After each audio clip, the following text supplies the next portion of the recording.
Welcome back to the Jungle Fever podcast. I'm Ethan Sargent. Aiden Crowley is alongside me as always. And well, this is I guess, kind of the last episode of the off season. When we have our episode next week, we'll be in a Bengals game week. And that may be a little exciting. It may be a little nerve-wracking for some of my Bengals fans out there, but it just means one thing, all the talking is over and we can get even closer to playing real games on the football field. We did see the Bengals play this past weekend.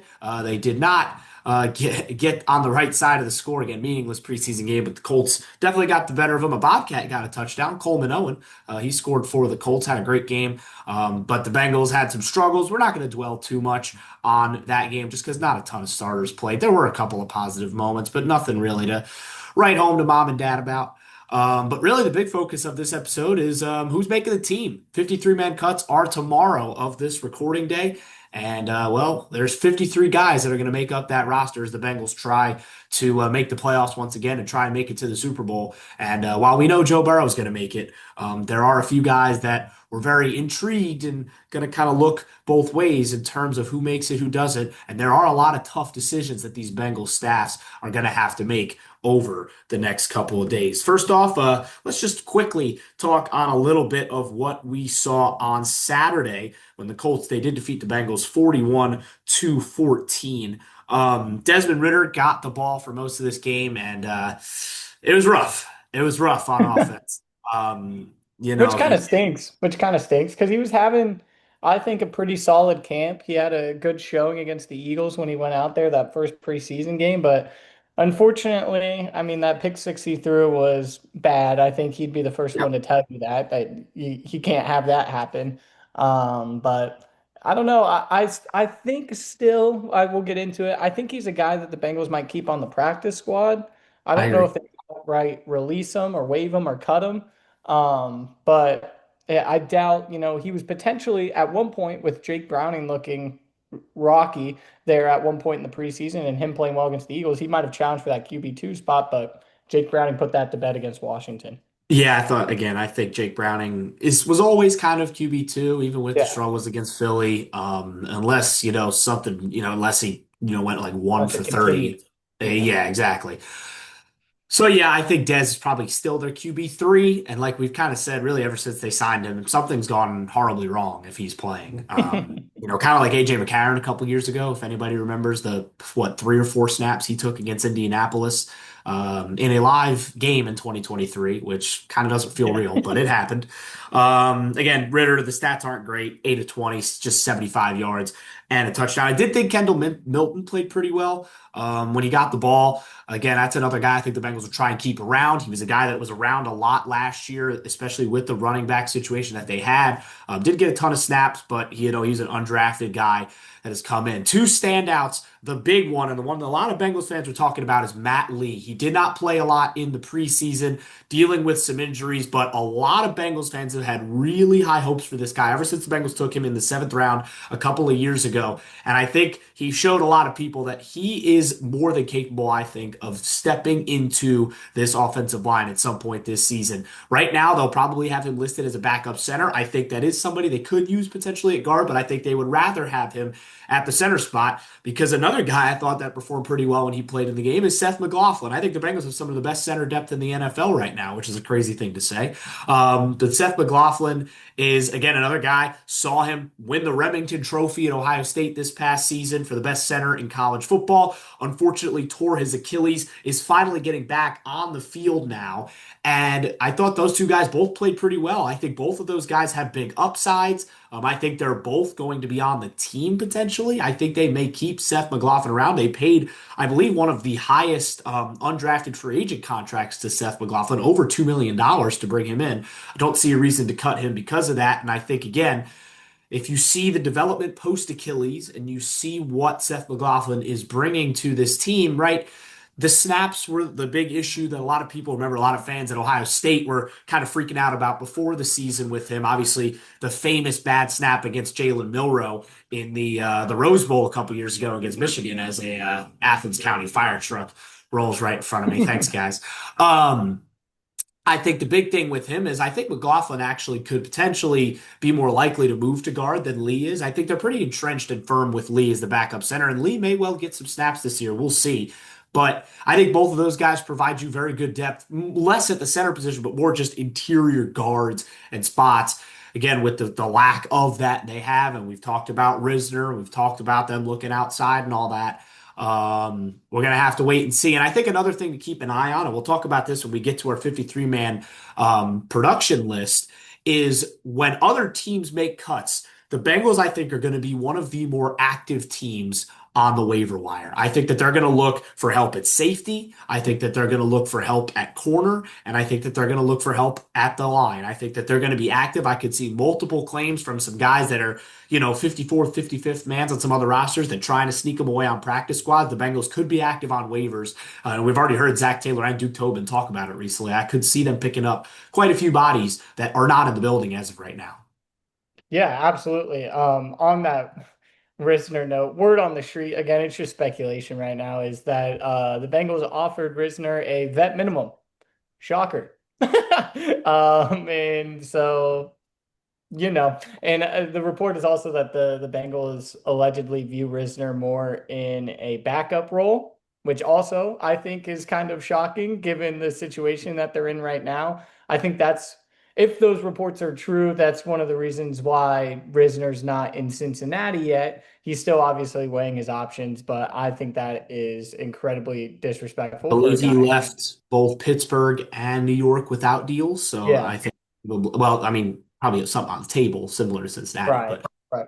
But I will yeah, say on that note, I thought that Jalen Rivers played pretty well at guard as well, like in the Colts yeah. game. I did watch. I didn't watch this game live because again, it's 1 p.m. on a Saturday. I Understood. was watching college football since that's back. But I watched most of this game back thanks to NFL Plus, and I really liked what I saw at Jalen Rivers. There is a good player there, I think. We talked about this last week on the show. I always thought that his long-term future was at guard and not at tackle. He looked very rough at tackle. He looked much better at guard. And that's kind of where the Bengals need him a bit more right now. So Yeah. again, I think Rivers could get snaps. I don't know. Again, we really don't know. We still don't know who that starter at right guard is with Patrick being banged up and terrible. It's going to So be Lucas Patrick. I'll tell you that right now. I think week one it's going to be Lucas Patrick. I don't think that that's going to be a question week one. Now, as the season goes on, who knows? But I just knowing this team, knowing how they operate, it's going to be it's going to be Lucas Patrick week one. what's the I know Browns' you don't biggest want to strength, admit it, Ayden? but What's the huh? Browns' biggest strength? Where's the Browns' best player? Where is he? Myles Garrett. I mean, he lines up anywhere. I know, He'll but on I'm the saying, outside. and then where's the Browns' top five pick that they just drafted? Where is he? On what position does he play? Yeah, interior. Yep. No, because It doesn't. it's a clip that goes viral everywhere. If you recall, I think was it last year or 2 years ago. Myles Garrett's lined up in the three technique. First of all, not even lined up. He's standing Oh, straight, the and he basketball hit, clip. and Yeah, I know what you're hits talking an about. in between cross because he knows that this offensive line is food, and then he gets back there and makes a play. It's like it's a joke. I mean, listen, I don't feel good about starting Lucas Patrick. I know Cincinnati. I know the Bengals. It's going to be Lucas Patrick week one. And guess what? Myles Garrett, he'll line up at the nine sometimes. Like he'll be on the outside, but they'll line I'll him put up him on the anywhere. inside. Him and Mason Graham will be rushing. Obviously Dylan Fairchild in his debut and Lucas Patrick. Joe Burrow, good luck. That's all I have to say. Good luck. Yeah, I mean, we'll just have to see. And again, they'll game plan. They'll try and figure things out. I mean, we'll have to wait and see. We'll Get we'll the ball save some out more quick. for next week because again, next week we'll have a game to preview. Um, I think a couple guys that stocks are down on a little bit. Jermaine Burton. We talked a lot about how he seemingly had a very good offseason period. It seemed like he was kind of working his way back into the trust of the coaching staff and of of Joe Burrow and of the squad. And I'm not going to entirely place the blame on him because it does seem like these injuries are really holding him back right now. This kind of nagging knee injury that he's been dealing with all of camp has really limited what he can do. But the way it appears right now, he's kind of been shelved to like sixth on the receiver depth chart. I think Tinsley has leapfrogged him. I think Yosibas and everybody else are still right where they are. I think Charlie Jones has leapfrogged him with the way he's played this preseason. So I think right now you're looking at wide receiver 6 if you're Jermaine Burton. And yeah, he'll probably still make the roster as long as nothing crazy happens. But where is he going to get snaps? Where is he going to get plays? He has 107 receiving yards in his NFL career after one season.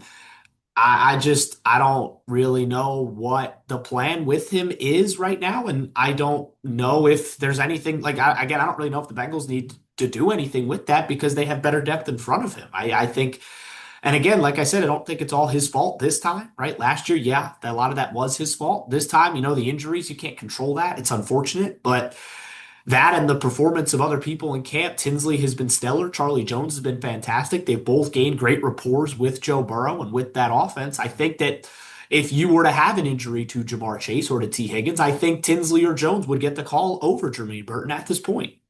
Yeah, I agree. It is unfortunate because I do think the injuries have limited him a lot, and it came at such like an inopportune time in camp as well as like when they were ramping up for those preseason games and everything. I think it has limited him, and unfortunately, the only area I really see him getting snaps is special teams. But again, I think Charlie Jones has looked just as good, if not better, at least in punt return.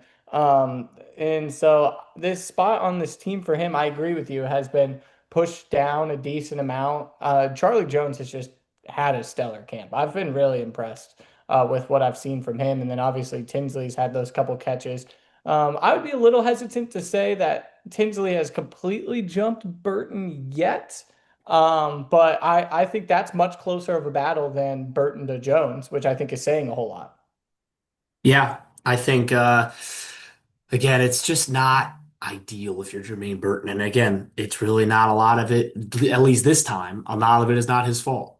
But that's just the brutal reality sometimes of the NFL is that you just can't really have, it's sometimes the injuries just catch up to you and you just get put in a bad spot. And again, really, it's also a check mark and a positive thing that both Jones and Tinsley have been really good in preseason, right? And they've both really, I think, especially Jones, who I think a lot of people might have said that he might have been cut before the preseason. He's been fantastic, and he's absolutely earned his spot on this team, and so has Tinsley. So, I think it's all just, some Nature of the tough business. breaks.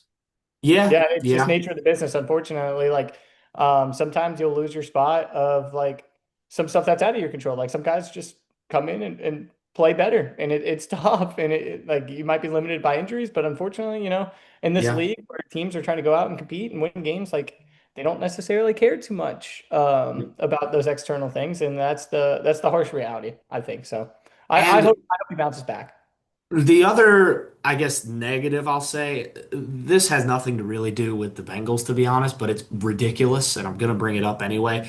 The flag that they called on PJ Jules for the whatever he allegedly stepped over a Colts player.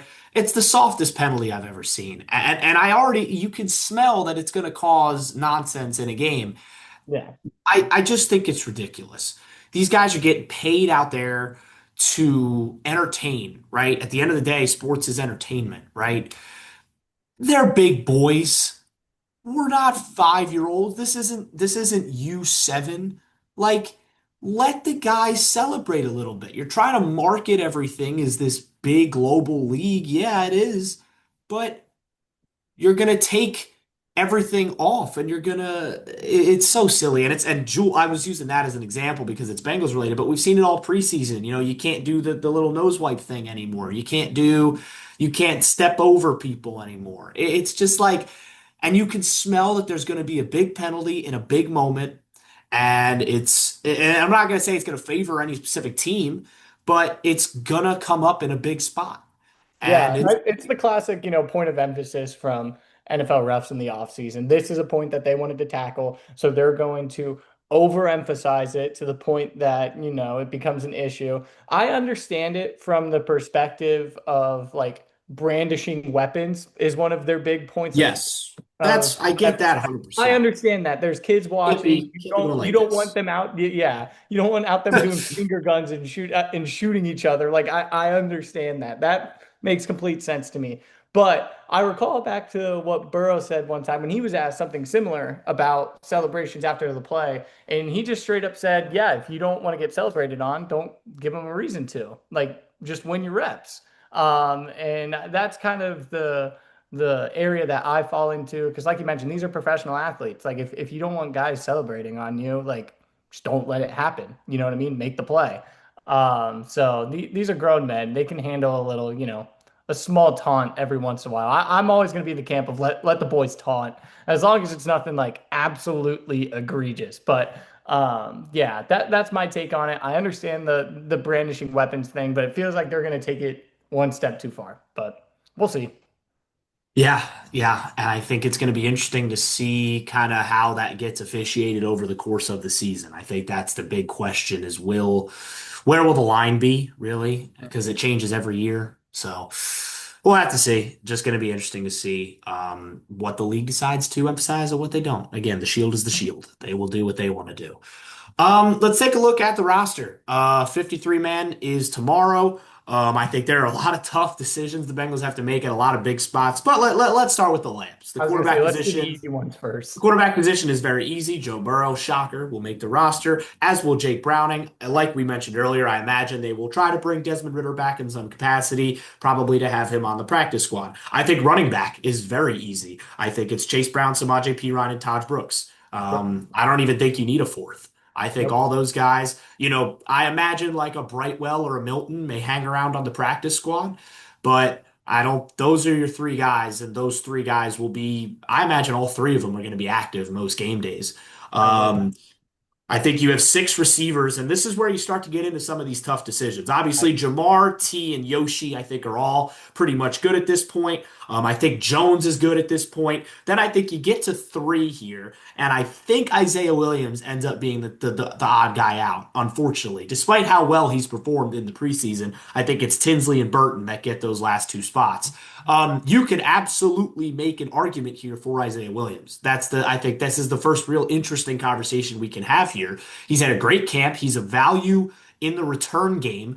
He played a lot, played for the Bengals a lot last year. They would absolutely try to bring him back to the practice squad. I don't think he would make it there. I I was think he going to would say, yeah, I get think up. another team scoops him up. Um, it's very similar to the Kendrick Pryor situation a couple years ago, if anyone remembers that, where he just tore it up in the preseason. And the Bengals, he was just an odd guy out, like on the last day of cuts. And I think it was the Jaguars picked him up, and like the Bengals were desperate to keep him. If you were so desperate, you would put him on the squad, but whatever. But again, I think this is less of that and more just again, Burton does a lot of the same things that Williams does, Yeah, and and I it's think the just difference tough. is you invested a third round pick in Jermaine Burton just a couple years ago versus, unfortunately for Williams, he's somebody that, didn't have that draft capital invested in him, and I think when you're making decisions like that, unfortunately, I think that they're going to lean more towards their guys, if that makes any sense. And this is a guy that the Bengals drafted in Burton, and so I agree with you. They do similar things. I think Burton does them just a hair better, and then you add on to the fact that he's their own pick. He's somebody that Zach Taylor literally pounded the table for. They owe it to themselves to kind of see it out. So I think they would lean Burton as well. Yeah, and I think that that'll be the six there. And again, the other thing to think about with this is they could potentially I have a certain list here, and there are other like they could take five tight ends for example. They could take 11 linemen. Like there's going to be a lot of shuffling even after cuts, and when they do those claims, like I mentioned, it's going to be a lot of shuffling. It's going to be a lot of moving around. It's going to get wacky. Now we get to another tough position, which is tight end. I think they take four. I think they take Gesicki, Sample, Fant, and Hudson. I think Grandy gets cut. I don't think it's really Cam Grandy's fault. I just don't really think that they will. I think they like Hudson too much to cut him. Hudson's had a Obviously, good camp, good he has showing. had a good camp. Because he started out kind of rocky, and then these two preseason games are I think he might have played in all three. I think just the Yeah. first two though, in particular, he played well. And again, Gesicki is such an unorthodox tight end that you could almost put him in the receiver group. Sample is so much of an orthodox tight end. He's more of a lineman sometimes. Right, right. And That's then you why he have has a spot. Yes, exactly. You have Fant, who's much more of a traditional tight end, and then Hudson as well. I think Fant's a little bit better of a blocker than Hudson. I think that's honestly probably your order on the chart right there, because Gesicki, Sample, Fant, Hudson. I do think Fant will get a lot of snaps. Didn't do a ton in public places. Didn't really play a lot in the preseason, but again, the Bengals signed him for a reason. He's going to I play. think he'll ramp up. And again, yeah, like Ayden said, when they ramp up, when they get into things, going to be more interesting. I think again, Grandy, another guy they'll try to bring back, but again, it's just going to be tough with just the amount of bodies, and especially the amount of bodies they need in this next room we're going to talk about, where we get into some of the really tough decisions that they're going to have to make. So with the offensive line, let's start with the easy ones. Orlando Brown Jr. is on the team. Marius Mims is on the team. Ted Karras is on the team. Dylan Fairchild is on the team. I think Lucas Patrick, unfortunately, is on the team. Uh, He is. He'll and be your week one obviously, starter. the Bengals, I think they will take 10 offensive linemen. I think that's going to be the number. I think they'll have enough guys at the back end. I think Cody Ford makes the team. They need him too much with his versatility. Yep. I think Matt Lee makes the team with his versatility on the inside of the line. Um, I think I think Jalen Rivers makes the team. That's 8. He's been good enough in the preseason, I think, to show some flashes. I've got 2 more here that think are going to be interesting to some people. I think Andrew Coker makes the team. Oh, I had him Uh, too. yeah, I think that with the way he played yesterday, I like him over Cochran. I mean, Cochran's awful. Every time this guy comes in, like, if it's another one where it's like Ritter, where it's like if he's in the game, something's going awfully wrong. At least Coker looks all right. Like he doesn't look like a traffic cone. So I'm gonna give I the had nod. Coker. I had Coker over Cochran as well. And listen, all respect out to those two guys, but I think it's more an indictment of Cochran than it is of Yes, Coker. yes, and I think Seth McLaughlin makes the team. I think he Yeah, does. And I think if Seth McLaughlin doesn't make the team, they will give him. He'll be the protected practice squad player. I agree. Uh, because you can. What is it? 2 protections or 1 protection? I can't remember. I think it's two. Okay, but I do think that McLaughlin will be one of the guys they protect if they do send him to the practice squad. They may do it just because they want him to ramp up a little bit post Achilles. I can see that happening. I would not be surprised if McLaughlin gets cut. But I just think he's been decent enough, and I think the Wait, Bengals have enough trust in him where, again, as long as they've seen the flashes, they up to will. four. 4. Oh, wow, 4. So then he'll definitely be one of those, 100%.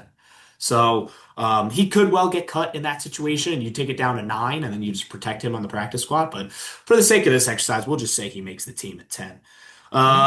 Now we flip Here's to the the fun defense. part. This is the fun This part. is the fun part. This Here is we the fun go. part. The defensive line, they're not as much as the front office might want to. They can't cut Trey Hendrickson. Shamar Stewart's on the team. Joseph Osai's on the team. Miles Murphy's on the team. TJ Slayton's on the team. So hold on, I gotta do the math. So Hendrickson, Stewart, Osai, Murphy, Sample, BJ, Chris Jenkins, and I think these last 3 is where you get into the battles. Um, I think. You get some really, really tough calls here. I think Cam Sample makes the team. I think he's provided just a. I mean, you could put Shaka Hayward here or over Cam Sample. He's had a really good camp. He's flashed a lot, especially in the first 2 preseason games. You could make a real argument for Shaka Hayward to make the team here, even though he could maybe flit in more as a linebacker. I don't know. Again, that might be another guy they try to stuff on the practice squad. I think this is tentative. I think McKinley Jackson makes the team. I So don't for I me, don't the biggest conversation was two. I think I have two last D tackle spots, and I have three players. I yes. have So I have then I McKinley think for those Jackson. 3, I think it's Yeah, going to be Jackson, Taven Bryan, and Howard I Cross. agree. So Cross has been fantastic. I Cross is the guy I I think Cross wanted to has to keep. make the team. And unfortunately, I think Cross is on the outside looking in only because I think that the Bengals would rather rely on the veteran presence of Taven Bryan over a younger guy like Howard Cross. And I feel like when you're kind of making these decisions, those are the kinds of things that, you're splitting hairs. Those are the kinds of things that you kind of lean on. So unfortunately for me, when I was filling that out, I had Howard Cross on the outside looking in, but he's been phenomenal. He has been phenomenal. He And would probably be in the same boat as McLaughlin, I where agree. if they put him on the squad, they'd protect him. Two rookies with high upside. I think they would probably, maybe look to elevate them later in the season, right? I think that would be I don't think they would be cut with a, kick out the door or get out of here like a, hey, we really value you, we want you here. It would be a very positive conversation, I think, in both of those meetings, and those meetings are probably happening kind of as we speak. Right now. In terms of training camp is done. These teams are getting ready to go. Linebacker, there's some interesting decisions here. I think your top four is pretty easy. It's that Right. last spot where you could get into some interesting conversations. Wilson, Knight, Burks, and Carter. I think they're all on the team. I really like what I saw out of Barrett Carter these last couple preseason games. He's been very good. Mhm. Demetrius Knight, not so much. Stock a little down. Um, He's a I rookie. think for this last spot, I think you are between Joe Giles Harris and Myman Jong Meta. Obviously, two very interesting scenarios. Jong Meta last year was kind of the preseason darling. Ended up making the team. Had some big plays. I was gonna Actually, say the had Cowboys that game. the big recovery in the Cowboys game. Was a great special teamer. And then Giles Harris was an external free agent signing, very under the radar external free agent signing. Was like a week after the window opened. Was a depth signing more than anything. The question for the Bengals front office here is, do you what do you value more here? And I think you could go either way. I would personally lean more towards John Meta, but I don't really think you can go wrong here. I think either of those guys would be a good fit. The other guy will be asked to join the practice squad. The other guy may well get picked up somewhere else if he's not on the practice squad. Yeah, let's go John Meta just because we met him and we talked to him for a while and he He's was a cool cool. dude. Very cool We dude. talked to anime for a while. So yeah, he's gonna make the roster over Harris because of that reason. So yep, good my guy. Um, let's do specialists first before we get to I think the most animated conversation here. The Evan DB. McPherson's going to make the team. Ryan Rico is going to make the team. There was a very sneaky under the radar long snapper battle that nobody was really talking about between Cal Adamitis and William Wagner. Probably Adamitis, Yeah, but I mean he's the it could be burner. Wagner. Maybe he's made some crazy strides that we don't really know about. Who knows? So again, nobody's really focusing on the special teams thing. But you think back Oh to my the God. Steelers in 2022. Uh, Bengals long snapper Clark Harris, who was awesome, had unfortunately played his last game for the Bengals in that game where he tore his biceps, was out for the rest of the year, and Adamitis wasn't elevated in that game. He was a rookie that year, wasn't there, so they had to rely on, I think, was it Sample, I think, that had to be the snapper yeah, that the operation was and just the like operation failed multiple times, and it cost the Bengals that game. So, yep, um, but yeah, it probably will be Adamitis just I agree. for that smoothness in the operation. That again also had a couple hiccups last year, especially with Rico coming in, new holder. But I think they'll probably stick with Adamitis unless Wagner's just blown him out of the water in terms of competition. Let's get to the fun part here. We're gonna start with corner because I We're think we taking have to 10. split this into corner and safety. We Yeah, have 10 spots left, right? we do have 10 spots. We do. Okay. Um, so I think we're going to go six corners and four safeties. I think that makes the most sense here. Let's start with the locks in both. So corner locks is going to be Cam Taylor Britt, it's going to be DJ Turner, it's going to be Dax Hill, and it's going to be Josh Newton. All those guys are making the team. Safety, I think that Stone, Battle, and Anderson are all locks. Hmm. So now you have 3 spots. three spots for a safety and two corners. Or if you want to get wacky and move that around, I think I would lean more to the two corners. Safety, 2 corners. Or if you only want to keep three safeties, that probably wouldn't be smart, whatever. Especially if they can't keep three safeties. Geno I was gonna Stone's. say they can't stay healthy, so Yeah. yeah. Um, let's start with the safety just because it is a one person. I think this is a battle between Dijon Anthony and PJ Jules. Um, Anthony's got the measurables here, but Jules has had a very, very good training camp. This was the toughest call for me was this one. I'm going to defer to you here, and I'll kind of go with wherever you're leaning because I think that you could really make an argument for either of these guys. Anthony had a great preseason last year. I don't think he's had nearly as good a camp this year. Again, he's also dealt with a couple of nagging injuries. So yeah, and Jules has kind of flashed every time he stepped on the field. Undrafted free agent comes in and is making plays. What are we thinking here? Yeah, this was a difficult decision for me as well. But I leaned more towards Dijon Anthony again, just similar to that, I guess that conversation with Jermaine Burton, just from the standpoint of, familiarity. Like this is a guy that played for you last year. Unfortunately, the only thing Bengals fans think of about Dijon Anthony playing last year was that Chiefs game, but I think showed flashes last year, despite what people, kind of remember him for. And I think he provides just a little bit of a higher upside. PJ Jules, I love. It's one of those situations where, the Bengals are probably dreading this decision, and having to go a certain way. Just because he has an incredible story, an incredible work ethic. And like you mentioned, he has flashed. But I think they would probably lean Dijon Anthony in this situation, in my opinion. Yeah, if you guys haven't read about PJ Jules' story, by the way, It's bonkers, incredible. bonkers. It is a crazy story. Was a FCS All-American for a long time at Southern Illinois. Full 5-year starter, I think. There has some crazy stats and records, but also just his early life and everything that built him up to be a football player. Phenomenal story. Um, I think I'll stick with you on Anthony, but again, that's a coin flip. I could see that one going either way. If the Bengals, I think the could be the tipping point there is I think they could like Jules more on special teams. That might be a difference maker. So we'll see if they end up. We'll see which way. I think that's really probably the truest 50-50 I on agree. this roster right there. Corner, you've now got 2 spots left to make up our 53 man. I think DJ Ivy probably makes the team. Even though I don't think he's had, a You know, someone stellar wrote about that. preseason. Again, and then, I think you have I think it's between Marco Wilson and like Braylon Lux here. I I think it's think I would between. lean Wilson. Again, they brought him back after they picked him up last year. They had so many issues at corner last year with the amount of injuries that were suffered. Turner was hurt, Cam Taylor-Britt was hurt, Dax Hill was hurt. I mean, they were playing with backups for long stretches of last year. It's why Newton was playing so much. And I don't think Newton has been particularly amazing this camp either. But the you'll expect him to be a little bit better once the season starts. I still think that those top 3 guys I mentioned will be your starters against the Browns next Sunday. I think it'll be CTB on their X, DJ Turner on their Z, and then Dax on the inside. I imagine that's what it'll look like. I think that's Dax's best position. I think now that Mike Hilton is gone, who by the way he got cut by Miami today, Yeah. which makes sense. Bring him Um, home. but if he got cut by Miami, Miami, you know how bad Miami needs corner help. You don't need him to play. We need a voice in that room, man.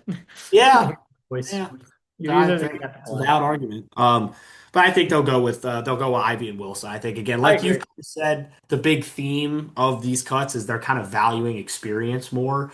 And a Mhm. lot of these young guys, again, they will bring a lot of them back. Like Jules is another guy they would probably protect, right? Like those Jules, I feel like they found something there. McLaughlin, they feel like they found something there.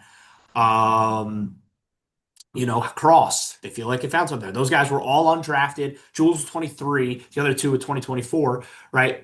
Or excuse me, 24, 25 years, numbers, all that. But again, I think they like all those guys. They protect them. Like Isaiah Williams would come back, or they try to bring him back. If they cut Taven Bryan at the end of the day, they'll probably try to bring him back. If they end up cutting like Giles Harris, they probably try to bring him back. Like a lot of those tough razor thin decisions would be all guys they would try to bring back. And then, like I said, they're going to be active on the waiver wire. We're already seeing some guys that have already been cut. Teams don't have to wait till tomorrow. Some of them are getting ready to get their cuts done now. Um, I think there are a lot of guys, offensive line depth, corner depth, safety depth. I Yeah, think they guess will. what? Other teams are being active.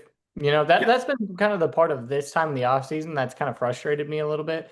There have been teams like the Eagles and the Chiefs who are making trades, and they're somewhat marginal moves, but they're getting good depth pieces, like at positions that the Bengals could need.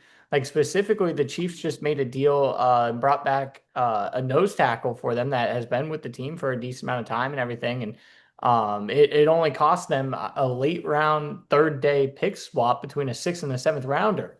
You know what I mean? Like those are just the kind of things that irk me a little bit because it's like if it's that cheap to do something like that and you have a pressing need, and maybe the Bengals are sitting there and they're thinking we don't have that big of a pressing need, which I think is a little concerning. But that's just kind of been that's been a little point of frustration, at least these last couple days in the offseason, because I think the teams that you see who are really smart are being aggressive right now and making those moves on the edges that don't make the headlines, but at the end of the day, make your team better. Yeah, imagine that. Um, I mean, again, I think that they'll be, I do think that they will be active. Yeah, But again, I think that they're gonna be as active as possible. And then the last thing we'll say today is there's still nothing on Trey Hendrickson. Terry McLaurin was signed earlier today, 3 years, 96 million. There are now two holdings remaining. Micah, which is an even crazier situation than ours, and you Trey know. Hendrickson. I So always sit there and I'm like, man, like I'm so frustrated at the Bengals front office. And then I'm like, well, Gary could be my owner. And then I think I'd legitimately jump yeah, ship. I would no yeah, longer because, yeah. It's and you we'll know, have to wait and see what happens. I mean, the Cowboys start their season a week from Thursday. Will Micah right? Parsons line up? Who knows? Who knows? It's Will Trey so Hendrickson line up in a week from Sunday? will the Bengals wait until the Micah Parsons deal is done and then it hikes the price up even further? That's the question of the day. You gotta And love on it. that joyous note, we'll wrap up this episode of the Jungle Fever podcast. Next week, we'll have a preview for a real football game that matters. Bengals are at Browns week number one. I'm gonna throw Uh, out a hot take, and next week we'll be talking about a Trey Hendrickson deal signed. I think ooh, it gets I done. think it'll be like Wednesday or Thursday. They like to Okay. be flashy. That'd be my guess. Remember, Joe Burrow was on Thursday right when the Chiefs were playing. So Yep. just keep that in mind. But that'll do it for this edition of the Jungle Fever podcast. We'll be back next week previewing real games. And until then, have a good one. Bye.